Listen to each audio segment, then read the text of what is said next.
Hey guys, welcome back to Horsetooth Cinema. So today I have a different kind of video for you. I am going to be doing my first ever Blu Ray haul, physical media, kind of what I've picked up recently sort of video.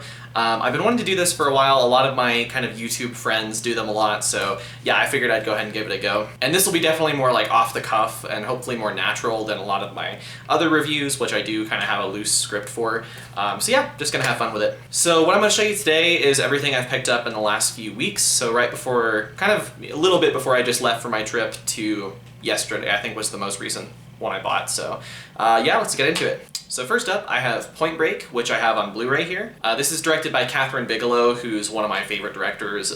If you don't know, she's done this, but obviously also Zero Dark 30 and The Hurt Locker, which she got a lot of acclaim for. She's also directed a lot of genre films like Near Dark and Strange Days, stuff like that. So this is essentially, if you've never seen it, it's basically a mix of a crime heist kind of film, but also with a mix of surfing. So it's basically Keanu Reeves is undercover and he meets Patrick Swayze, who's a surfer in the area. He has to kind of get to know the lay of the land for his case. So it's a really fun movie, super campy. It's Keanu, Patrick Swayze, Gary Busey are all completely unhinged in this. Yeah, it's a really fun watch. Very standard, sort of artwork here, nothing too interesting. But yeah, this was cheap and I love this movie, so definitely figured I should own it and add to the collection. Next up we got Paprika, which is an anime directed by Satoshi Kon. I only caught up with this for the first time maybe a couple of months ago, maybe last fall or thereabouts. But yeah, no, I really like Satoshi Kon's style, just his artwork is really beautiful.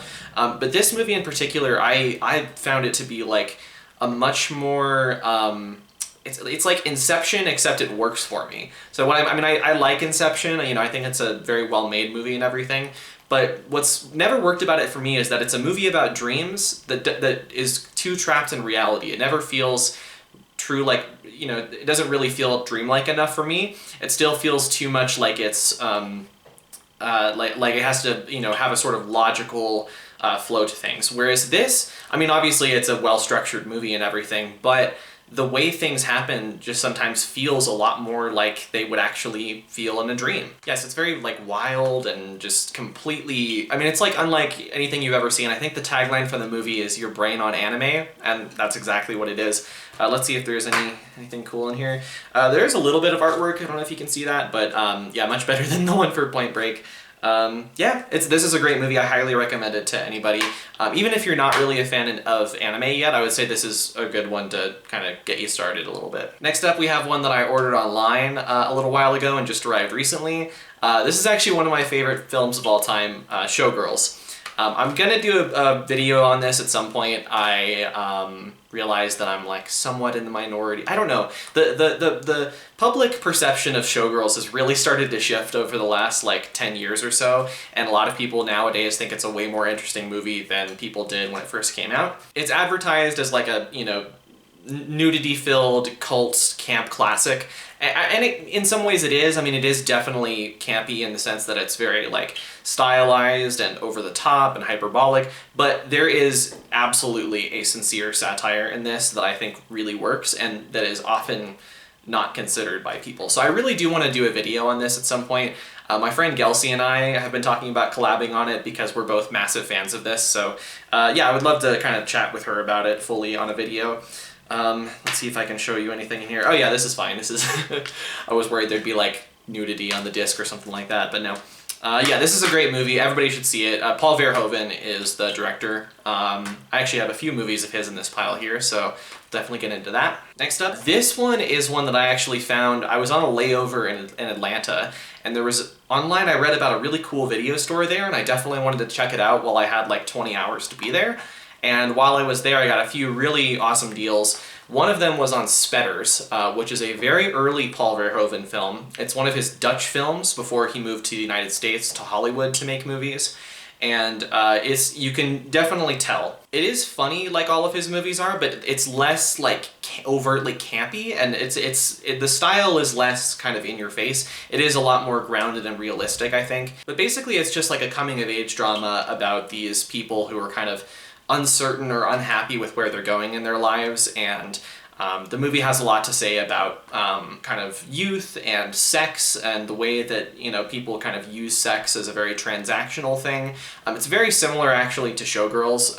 I think that if maybe you watched Showgirls at one point and you didn't quite connect with it, I would suggest maybe giving this a watch. This might give you a little bit of context on where I think the sincere satire is coming from in Showgirls. But this movie, I would say, despite that it's actually a pretty extreme watch, like this is definitely like some midnight movie material, it is more accessible just in the sense of like the tone is a lot more consistent and kind of makes sense for people more. So yeah, this is a really underrated movie. Pretty hard to find. I think Kino Lorber put this out a couple of years ago, and yeah, this is definitely, it's not like the easiest thing to find at like Best Buy or whatever. So definitely really happy I found this one for a pretty good deal. Next up is Dune, which is directed by Denis Villeneuve. Yeah, no, so I have a thing with new movies where I usually don't buy new movies in physical media like too soon after they come out, just because the price is pretty expensive. This one definitely has dropped quite a bit from when it came out, so I figured, yeah, might as well be time to pick it up. I do really love this movie. I've seen it like probably like 4 times at this point. I saw it twice, I think, in the theaters, which was great. And for me, it's always going to be kind of a theatrical experience, but I am really excited to catch up with it in high definition at home.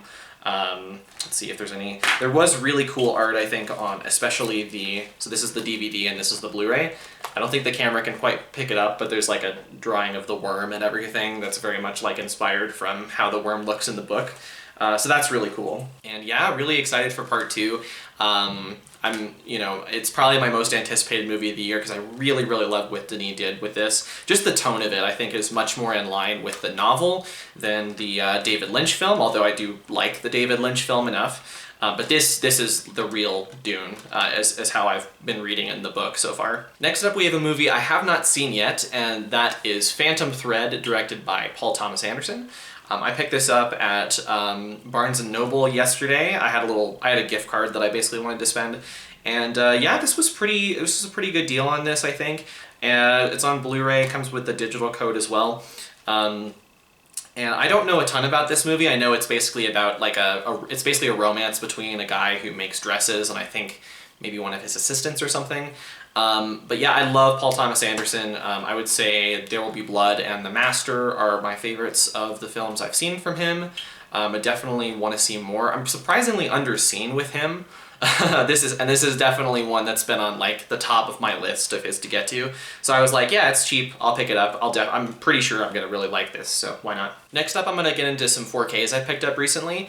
And weird thing about me in 4Ks, so I actually don't own a 4K Blu-ray player yet. I have plans to move abroad soon, and kind of, I don't know if I want to just get a Blu-ray player here or just get one when I finally move over. I just haven't motivated myself to do it yet. But my friend has a 4K Blu-ray player, and I really do like watching movies in 4K if I get the chance.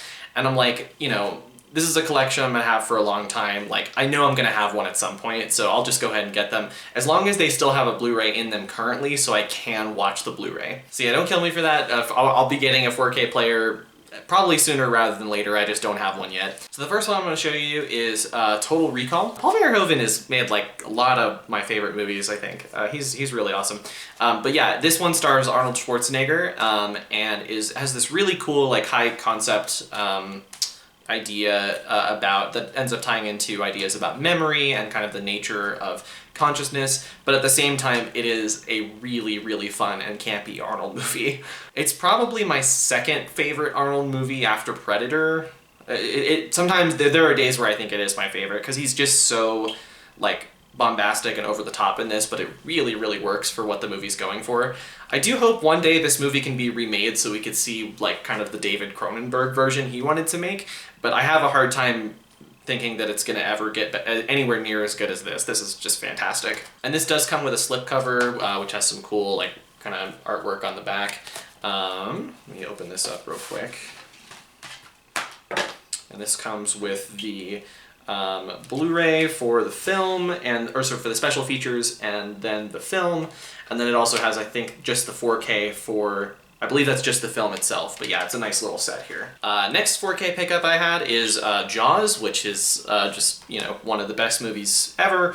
Something I grew up with for sure. A lot of my favorite movies now are things I've come to sort of appreciate more recently in my life, but this is just something from my childhood that will always be as good as it is and will always sort of just stick with me, and I can always appreciate something more about it every time. And I've also, if you look up like on physical media websites or like forums or whatever, like what are the best 4K transfers, what are the best 4K Blu-rays to have, Jaws always comes up on that list. So really excited to check out the 4K cut for this. But I mean, like before I do, I might just rewatch the Blu-ray too.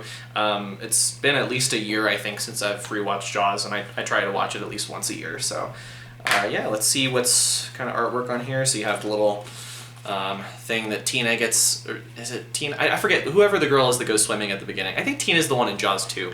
But anyway, the girl who goes swimming at the beginning, you have the little thing that she's on, and you have the shark for the 4K one. So yeah, a really nice little pickup. This was actually really cheap as well for a 4K disc, so very happy to pick it up. And then my last thing I'm going to show you is a 4K release that I did not actually know about, and I also was just really surprised to find it at Best Buy where I was the other day. And this is a really great 4K steelbook for Ran, the Akira Kurosawa film. So, confession, I have not seen Ran yet, but I have liked everything I've seen from Kurosawa. I haven't seen, there's a few of his I don't know if I'll like, but basically everything I've seen so far, and I've seen, you know, a good few, I've really loved.